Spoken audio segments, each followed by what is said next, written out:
একজন কৃষকের জমিতে একটি সাপ বাস করত।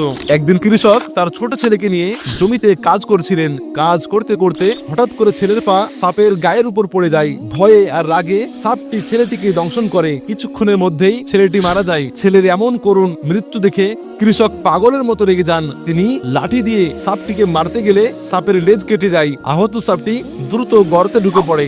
এরপর সাপটি প্রতিশোধ নেওয়ার সুযোগ খুঁজতে থাকে। একদিন কৃষক ও তার স্ত্রী বাড়িতে না থাকায় সাপটি জমিতে থাকা সব গরু ছাগলকে দংশন করে।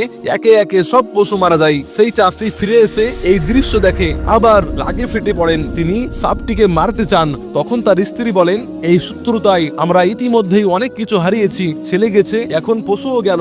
এই ঝগড়া চলতে থাকলে আমাদের আরো ক্ষতি হবে। আপোষ করে নেওয়াই ভালো। কৃষক সাপের কাছে গিয়ে শান্তির কথা বলেন, কিন্তু সাপ উত্তর দেয়, তুমি কোনোদিন তোমার ছেলেকে ভুলতে পারবে না, আর আমি কোনোদিন আমার কাটা লেজ ভুলতে পারবো না। তাই আমাদের মধ্যে শান্তি কখনোই সম্ভব নয়। তখন কৃষক বুঝে গেল, কিছু কষ্ট কখনো ভুলে যাওয়া যায় না, কিছু শত্রুতা কখনো শেষ হয় না। শেষ বেলায় তিনি সেই জমি ছেড়ে অন্য জায়গায় চলে যাওয়ার সিদ্ধান্ত নেন।